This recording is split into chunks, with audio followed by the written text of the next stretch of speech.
Hi, I'm Carl from Apt, and in this video I'm going to be giving you a closer look at one of the most highly anticipated TVs of 2021, the Sony X95J series. If you're watching this on YouTube, be sure to click the link in the description after the video to see all of our latest pricing, and don't forget to like and subscribe to stay up to date on all of our newest products.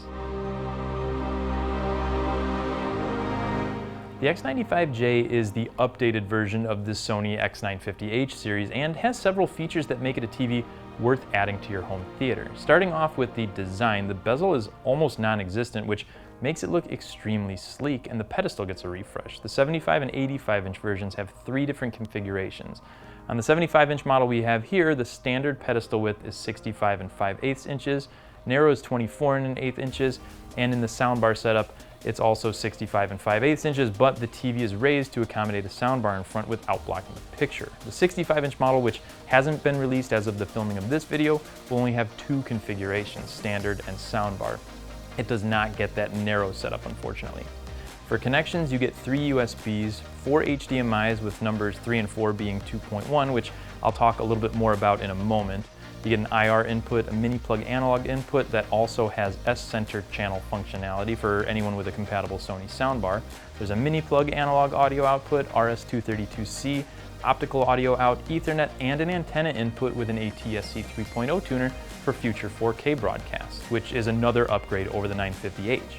You also get Bluetooth 4.2 and Wi-Fi for wireless connections. Now, going back to the HDMIs for a second, those are going to be great for gamers. However, as of the recording of this video, Sony still hasn't activated the variable refresh rate feature. They'll do 4K at 120 Hz, but not VRR. Another thing you'll notice on the back is a microphone switch. This lets you turn the TV's built-in microphones on and off, just like a typical smart speaker. And once you're done plugging in all your sources, you can use the included covers to keep everything looking clean on the back. The operating system's another area where we've seen improvement. It's not major, but it's better. This one uses Google TV. Navigating the menus is smoother and more intuitive than the Android TV from the 950H. All your favorite apps are located on a bar near the top of the screen, and you also get suggestions for additional content to watch. Plus, because this is tied into the Google Play Store, you have a bigger catalog of extra apps to choose from than what you'd find on other brands' TVs. And to navigate around the TV's menus and operating system, you can either use your voice with the TV's built-in mics or the remote.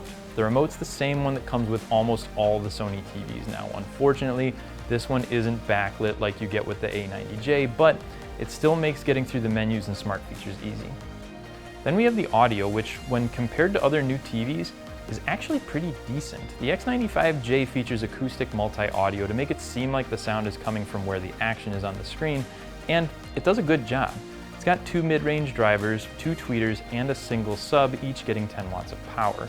You get several presets to choose from that cater to the type of content you're listening to, and you also have the ability to adjust the equalizers manually if you want to fine-tune it.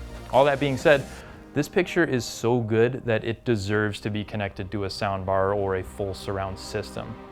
And speaking of the picture, with this being the replacement to the 950H, I was pretty sure I was going to like it, and it does not disappoint. Right out of the box, it looked amazing. It's a full array 120 Hz panel with local dimming, driven by Sony's new Cognitive XR processor, and it all comes together really, really well. Colors appeared extremely accurate, and black levels were really dark. It also gets bright enough to create some great contrast, which makes HDR content look incredible. You get tons of detail in dark and bright areas, which is exactly what you want when you're watching HDR. Even SDR content looks great, though without quite the same level of detail.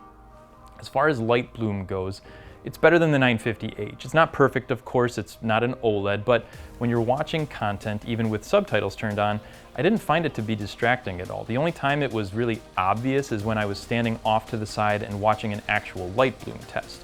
When you're watching normal content like a movie or a show, even off-center, you really don't notice it too much. Sony uses their X wide angle technology on this one, which certainly factors into how well this performs off-center. Again, you have to set your expectations since this is still an LED backlit TV, but as far as comparing it to other high-end models goes, this is one of my favorites for off-angle viewing.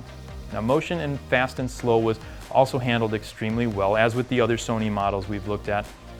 You do have the ability to customize your settings. However, I found the auto mode to work just fine for everything I watched while we kind of got to know this TV a little bit better. The X95J is a phenomenal TV for anyone looking for an amazing home theater experience.